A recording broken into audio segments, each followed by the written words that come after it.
Good evening, my friends. I hope this day finds you well. What you are about to listen to is what I hope is a first of many short stories that will come your way. I do this in my spare time while juggling full-time tattoo artist, father, aspiring novelist, and husband. These stories are of my own creation, so please forgive any spelling errors. I will do my utmost best to load new content every week. If you like my stories, please like, follow, and by all means share. I call this Kill Them With Kindness. Sit back, listen, and enjoy. June's engine sputtered once, then again. The dreaded dashboard check engine light lit up like an unwanted Christmas tree. "No, come on," she exclaimed. The car lurched before rolling to a stop on an old, cracked two-lane road that seemed forgotten by the land it had been paved on. She sat motionless, staring through the windshield into the darkness, listening to the engine click and pop as it cooled. She turned the key. Nothing. Again. Only the slow, tired groan of a dying starter. With a long sigh, she grabbed her phone. No service. Of course. She smacked the palm of her hand on the steering wheel, then said, "Closer to civilization would have been nice." She leaned her head back against the headrest, trying to remember the drive. There had been a tiny gas station a few miles behind her. Old pumps. A flickering neon "open" sign. It had to be at least 5 miles back. Smart move, June. Take the scenic route. She looked at the phone again, holding it, then moved it around, trying to get just one bar. Just one was all she needed. Unfortunately, none came. Stuffing the phone into her pocket, she stepped out into the cool night air. The silence wrapped around her almost immediately. No passing cars, no distant traffic. She looked up. Not even a jet flying through the black sky. Just the faint chorus of insects hidden somewhere beyond the tree line. She locked the car out of habit and started walking. The uneven pavement forced her to watch every step as best as she could.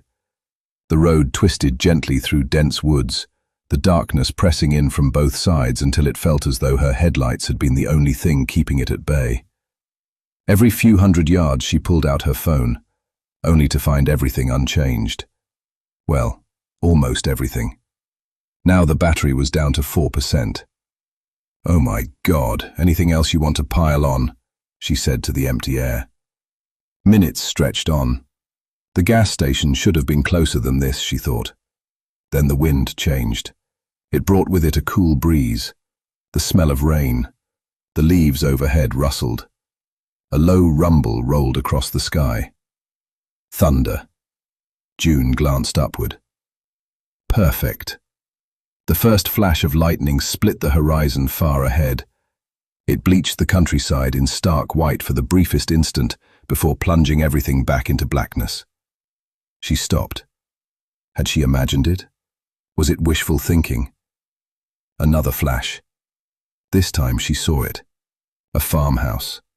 Off in the distance. It sat well off the road atop a gentle hill, nearly swallowed by the darkness. She hadn't noticed it before. Hidden behind a line of old oaks, it only revealed itself when the lightning lit up the landscape. As her eyes adjusted, she rubbed them, then noticed something else. One window. A faint, warm glow. Someone was home.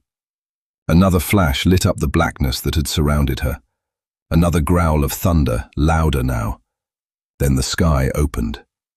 Rain crashed down in seconds, soaking her clothes before she could even think to run. Oh shit. She stood there for only a moment, water dripping from her hair as she looked back down the empty road toward her stranded car. Then she looked up the hill again, to the farmhouse with its soft, warm light within that single window. Her choices were simple. Walk back to a car with no signal and no real shelter, or hope whoever lived in that farmhouse still answered the door for strangers like in the days of old. Taking a steadying breath, June turned toward the hill and began a light jog. Somewhere above, the warm light from the window continued to glow through the rain. The rain hammered against June's face as she jogged across the open field, each step sinking slightly into the waterlogged ground. Her shoes slipped in the mud, forcing her to slow as she climbed the hill toward the lonely farmhouse. The warm light in the window never wavered, never waned. It seemed even more inviting now. Another flash of lightning illuminated the old house, revealing a narrow stone walkway leading to a small wooden porch. So close. She took another hurried step. Her foot landed on slick grass instead of stone. It vanished beneath her. Phew! She pitched sideways, arms flailing as gravity propelled her. The hillside dropped away faster than she'd realized. She tumbled once, then twice, then slid the rest of the way, coming to a hard stop nearly 10 feet below the porch steps. For a moment she couldn't breathe. The rain continued to pound against her as she lay there, stunned. Then the pain arrived. A sharp, burning stab shot through her right knee. Ah! She clutched at it instinctively, tears welling in her eyes as she tried to move. But her knee refused. Oh, damn it! She looked up. The porch now seemed miles away. She bit her lip, fighting back another cry of agony as the throbbing grew worse. After several long seconds, she forced herself upright, wincing as she tested her weight. It held, but barely. Leaning heavily on the porch railing once she finally reached it, June took one slow, painful breath. Then she raised a trembling hand. As she was about to knock, the door opened. The old wooden door swung inward. Standing beneath the warm glow of the entryway lamp was an older gentleman in his late 60s. He was average height, lean, dressed in pressed khaki trousers, polished brown loafers, and a neatly tucked-in white button-up shirt topped with a small bow tie and with the sleeves rolled to his forearms. His silver hair was carefully combed back, and a pair of wire-rimmed spectacles rested low on his nose. For just a heartbeat, curiosity crossed his face. Then he saw her. The soaped clothes, the mud. His expression fell immediately into genuine concern. "My goodness," he exclaimed. He stepped aside without hesitation. "Child, get in here before you catch your death." June limped across the threshold, leaving muddy footprints on the hardwood floor. "Oh, I'm so sorry," she said. He gave a gentle wave of his hand. "Floor can be cleaned. You can't, child." Without another word, he disappeared down the hallway. June stood awkwardly in the quiet foyer, shivering as rainwater dripped from her clothes onto the polished wood beneath her feet. A moment later he returned, carrying a stack of thick white towels. "Here we are." He handed them to her with a warm smile. "Now, what in heaven's name are you doing out on a night like this?" As June accepted the towels, his eyes drifted downward. He noticed the torn denim, the blood, the swelling already beginning to puff around her knee. He paused, his brow furrowing with. Realizing he'd been staring, he quickly looked back up at her. "Oh, my dear," his voice softened. "You're a right mess, aren't you?" The old gentleman draped one towel gently across June's shoulders before wrapping another around her legs. "There now," he said warmly. "Let's get some of this chill off you." June managed a grateful smile through chattering teeth. "Thank you. I really appreciate this." He gave a small nod. "You're most welcome, my child." For a moment neither of them spoke. Only the steady crackle of the fireplace and the relentless rain beating against the windows filled the room. "So," he said gently, "what happened?" June sighed. "My car broke down about 3 or 4 miles from here." She glanced toward the rain-streaked window.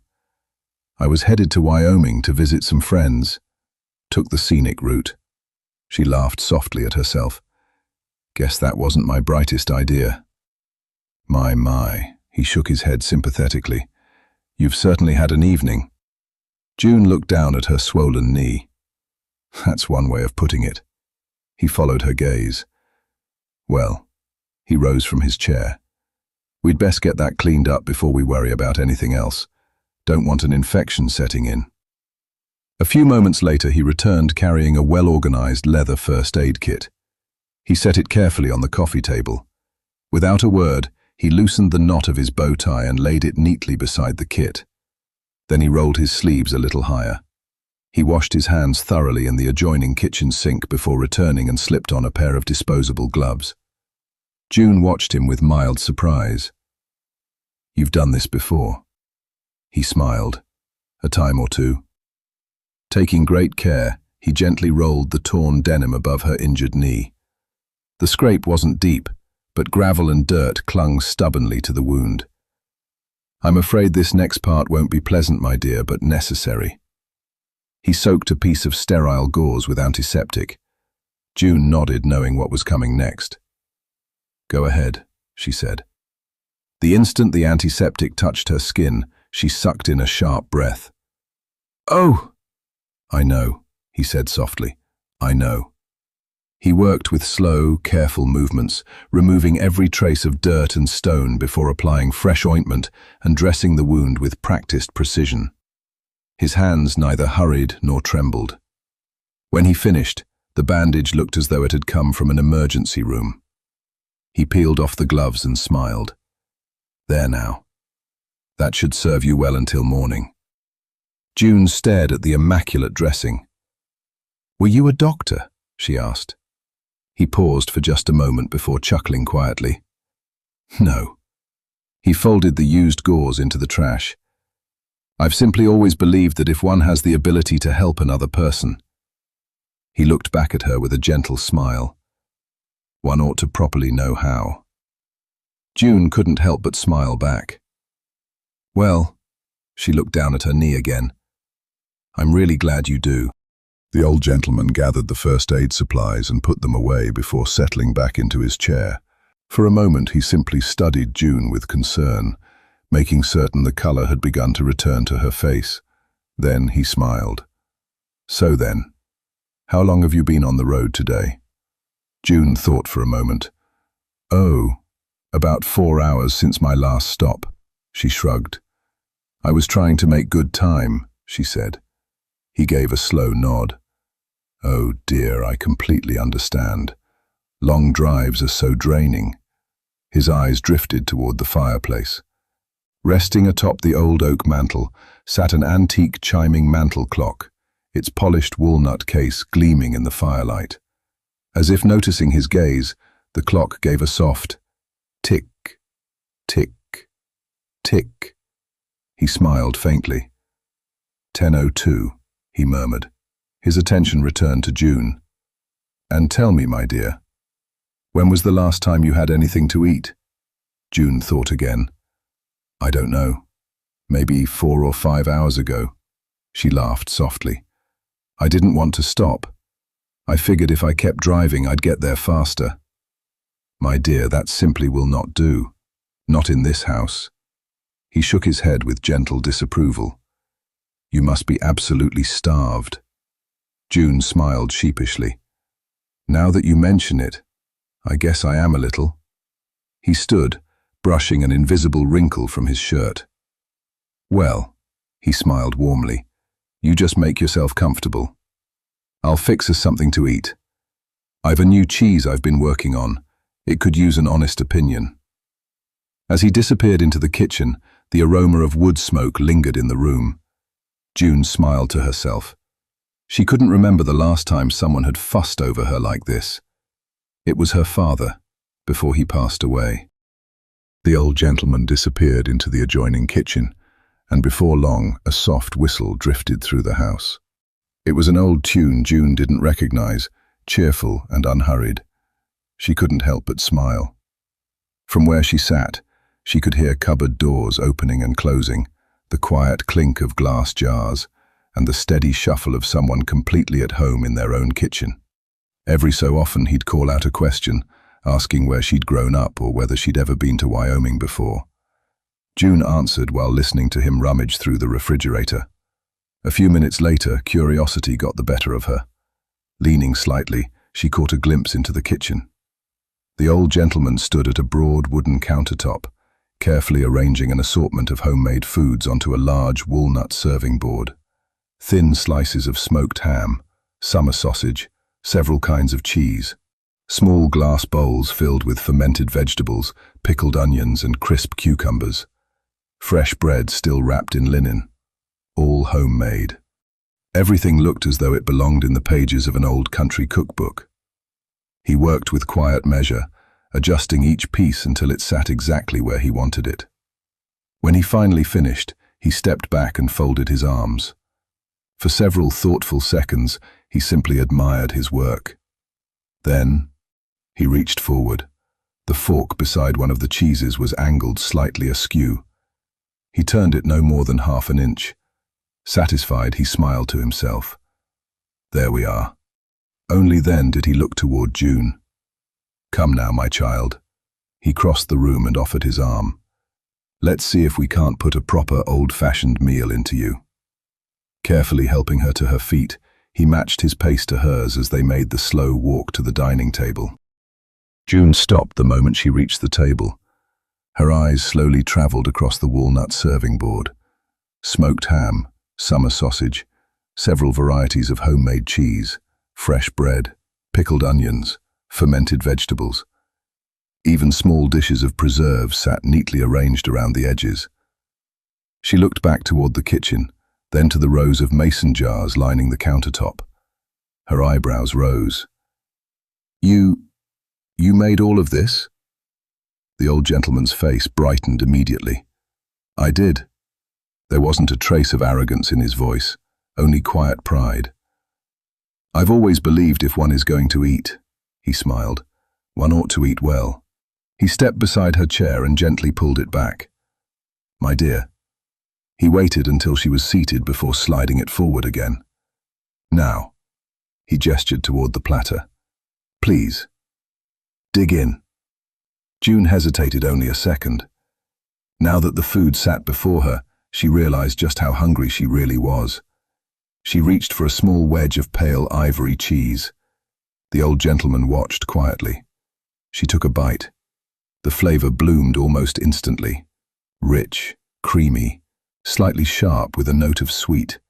Hints of herbs she couldn't quite place lingered pleasantly after each chew. Her eyes widened. "Oh." She looked at him in disbelief. "This is incredible." For the briefest moment, he almost looked anxious. Then his shoulders relaxed. A smile spread across his face. "I'm relieved," he said, then added, "I was rather hoping you'd like it." June laughed. "I don't like it. I think it's the best cheese I've ever had," she exclaimed. He chuckled softly before cutting himself a modest slice of bread. "Well now, I suppose I'll have to start another wheel tomorrow," he happily said. The conversation drifted naturally from there. They spoke of long drives, old recipes, favorite seasons, the strange places life carries people. Every so often one of them laughed. Outside, the rain continued to drum against the windows. Inside, the hours slipped quietly past, unnoticed. Then, the laughter faded. The old gentleman noticed June staring silently at the table, absent-mindedly turning a piece of bread between her fingers. Her smile was gone. He waited a respectful moment before speaking. "My dear," his voice was gentle, "what has stolen that sweet smile you have blessed me with?" June forced a small smile. "It's nothing." The old gentleman regarded her for a long moment. "I'm afraid I don't believe that, my dear. I've been around long enough to see grief in someone's eyes." She looked away. "Really, I'd rather not trouble you with it." "My dear," his voice remained as gentle as ever, "you have been no trouble at all." He folded his hands together on the table. "Your company has far outweighed any inconvenience you could possibly have caused." A faint smile crossed his lips. "Truth be told, this is the first meaningful conversation I've shared with another soul in weeks." His eyes drifted toward the fire for just a moment. "My wife passed away several years ago." He smiled sadly. "The house has been awfully quiet ever since." Silence settled gently between them. June looked down at the piece of bread in her hand. She opened her mouth, closed it again. The old gentleman waited, never rushing her. Finally, she spoke. "I have cancer." The words seemed to leave her with surprising ease, as though she'd said them so many times they had become ordinary. His expression fell. "Oh, my dear, I am so very sorry." He hesitated before asking quietly, "What stage?" "Stage 4. He closed his eyes for just a heartbeat. "I see. The doctors think," she swallowed, "maybe 6 months. They wanted me to start chemotherapy." She stared at the untouched food in front of her. "But pancreatic cancer," she gave a humorless little laugh. "The odds aren't exactly encouraging." "So I decided," she shrugged, "if I only have a little time left, I'd rather spend it living than sitting in hospitals waiting to die." The room grew quiet again. Outside, rain tapped softly against the windows. The old gentleman never looked away from her. There was no pity in his eyes, only sadness, the kind that comes from knowing there are some wounds no bandage can reach. June offered him a small, peaceful smile. "But it's okay. I've made peace with it." The old gentleman studied her quietly, not for a moment, for several long seconds. His kind eyes never left hers. Finally, he asked in little more than a whisper, "Have you truly?" June nodded. "I have." She glanced toward the rain-soaked window. "That's why I left. I wanted to see my friends one last time. I didn't want my last memories to be hospital rooms, and doctors, and everyone looking at me like I was already gone." A soft silence settled over the room. The old gentleman lowered his eyes. His weathered hands rested quietly atop the table. He slowly unfolded them, studying the deep lines worn into his palms before looking back up at June. There was a strange sadness in his expression now. "My dear, there is something I wish to offer you." She tilted her head. His voice remained calm. "It may sound impossible." He drew a slow breath.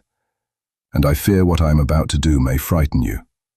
A faint, apologetic smile crossed his face. "So I must ask one thing of you. Please, do not be alarmed." June frowned. "I don't understand." "You wouldn't, but will." His eyes drifted toward the bread knife resting beside the serving board. With deliberate calm, he picked it up. "What are you?" Before she could finish, he wrapped his fingers around the blade. Then, in one smooth motion, he drew it firmly across the palm of his hand. The knife clattered onto the table. Blood welled instantly. It ran freely between his fingers before dripping onto the wooden floor. June tried to stand up. "Oh my God!" she exclaimed. What are you doing?"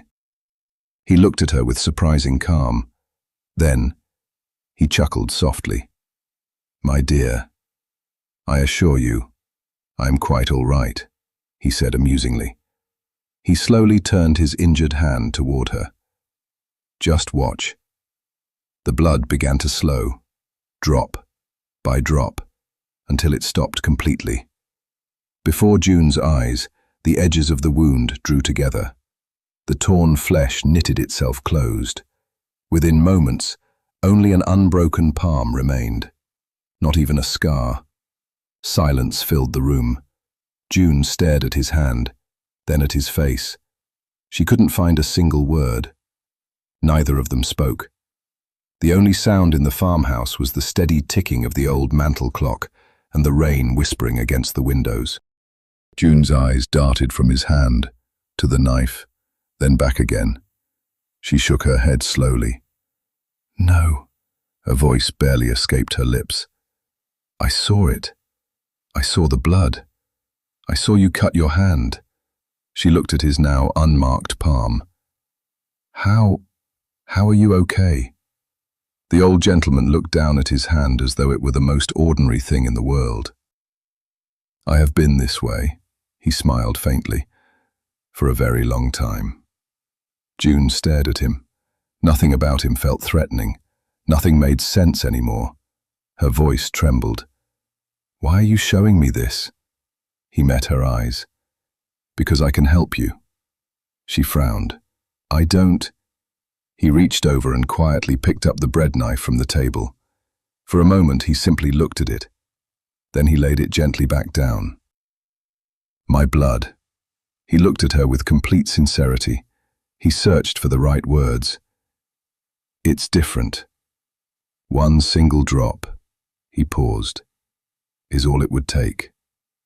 June blinked. I don't understand. It would eat every trace of cancer within your body.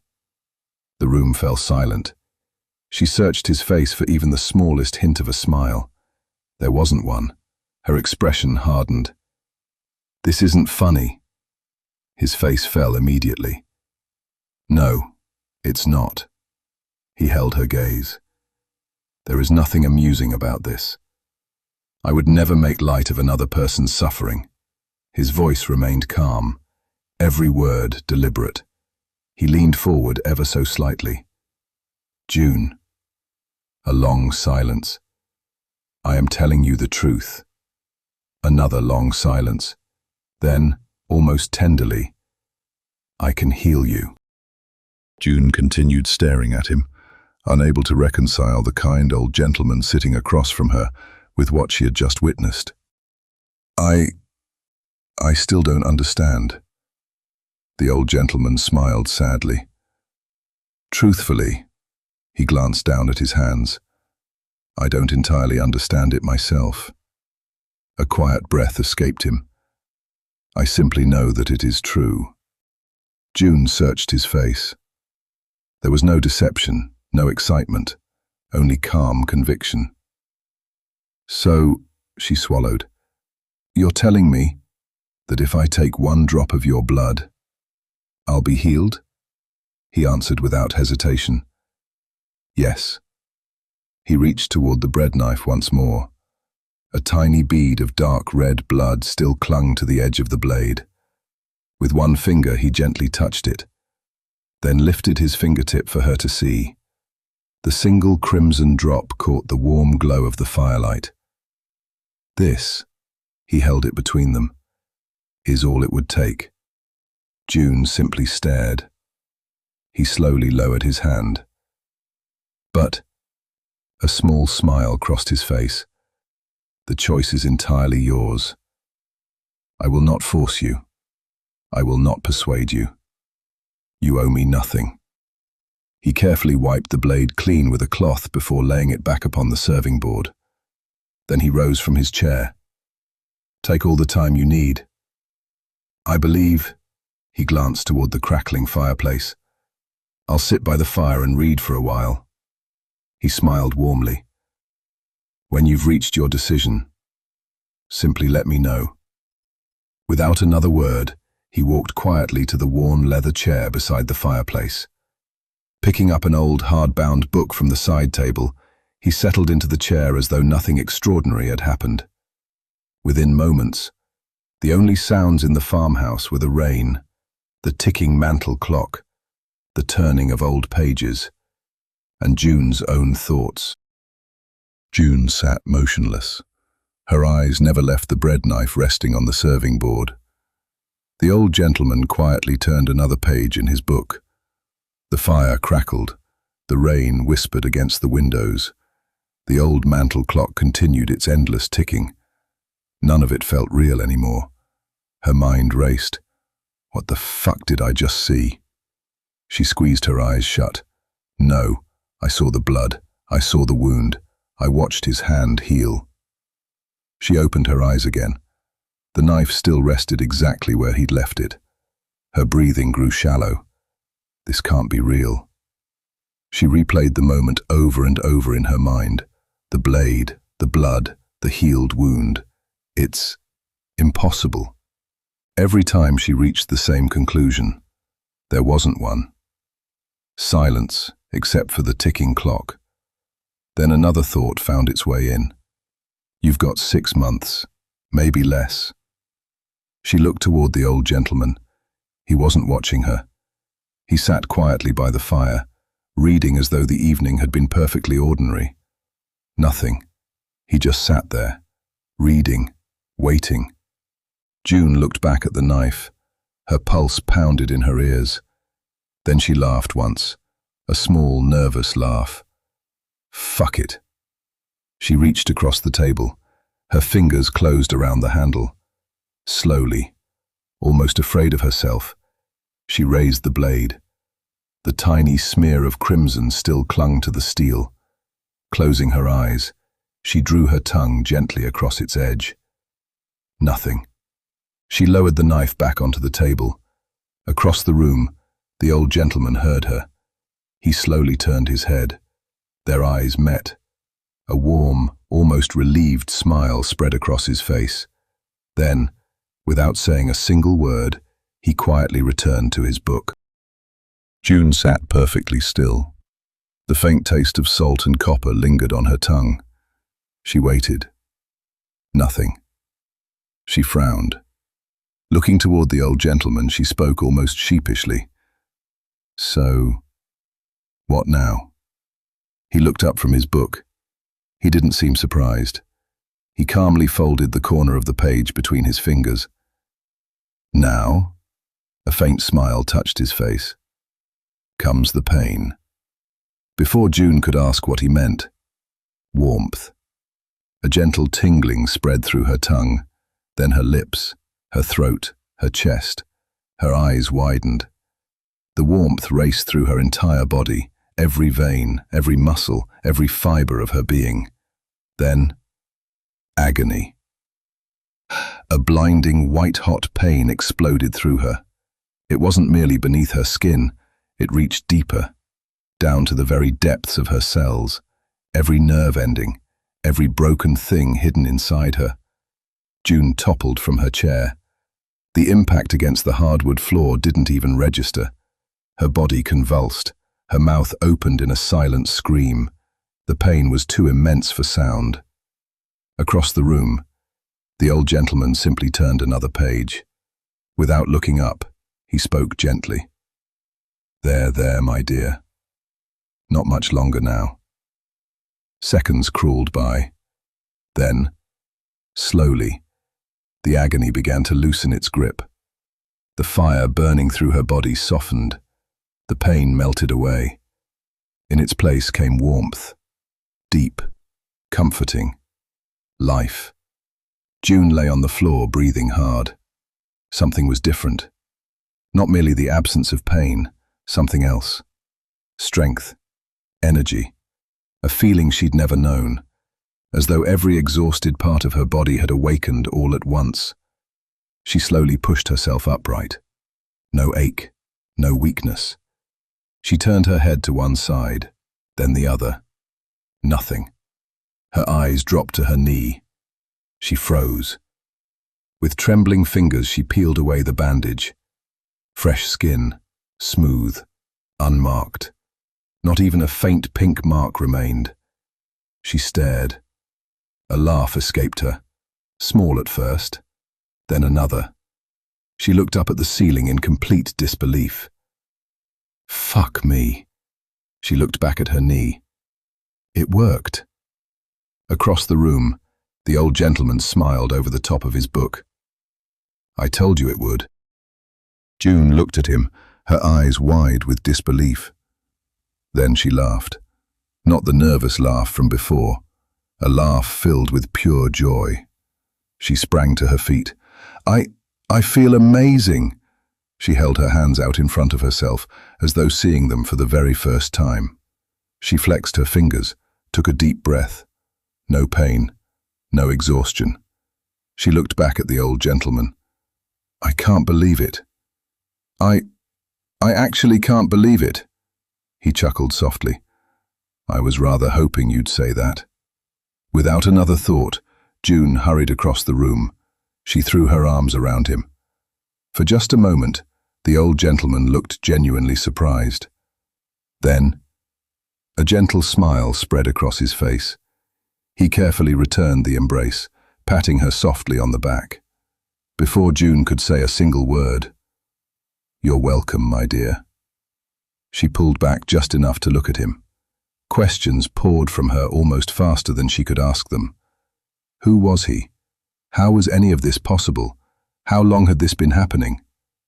Patiently, he answered what he could, and when he couldn't, he admitted it, because he never lies.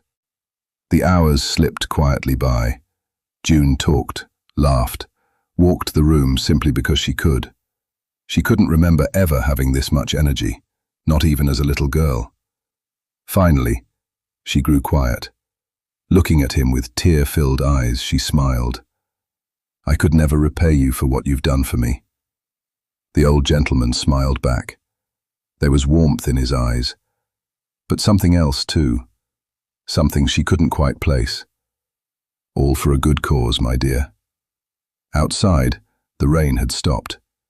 A cool morning breeze stirred the trees beyond the windows. Then, the first birds began to sing. The darkness beyond the glass slowly softened. Dawn was approaching. June glanced toward the front windows. The blackness outside had begun to soften into deep shades of blue. "Morning," she smiled. Then the smile slowly faded. The old gentleman noticed immediately. He quietly closed his book and placed it carefully upon the side table. Taking a moment, he gently nudged it until it sat perfectly straight. Only then did he stand. He smiled warmly. "I know. You have to be going." He glanced toward the brightening windows. "Time waits for no man." June looked down. I hate leaving." He smiled. "So do I." She crossed the room and wrapped her arms around him once more. This time the embrace lasted longer. "Thank you. For everything." He gently returned the hug. "All for a good cause, my dear." When they stepped apart, he took her hand with old-world grace. He bowed his head and gently kissed the back of it. June laughed through happy tears. "You're something else." She tried to pull her hand back. He didn't let go. His smile never faded. Slowly, he looked up into her eyes. "All," a pause, "for a good cause." In one swift motion, he twisted her wrist. Pain shot through her arm. Before she could react, his mouth opened impossibly wide. Rows of long, serrated teeth glistened in the morning light. His eyes, no longer warm brown, but black, smooth, polished, like obsidian. A thin, translucent membrane rolled slowly across them, like the eyes of a shark just before it tears into its prey. June screamed. He lunged. His teeth tore into her wrist. Blood sprayed across the wooden floor. He released her. She stumbled backward and collapsed, clutching her mangled arm. Her eyes filled with disbelief. "No." He looked at her, not with hatred, not with rage, but with genuine confusion, almost hurt. "What, my dear?" He tilted his head. "One cannot eat tainted meat." For the briefest instant, he almost looked apologetic. Then, he sprang forward. The end.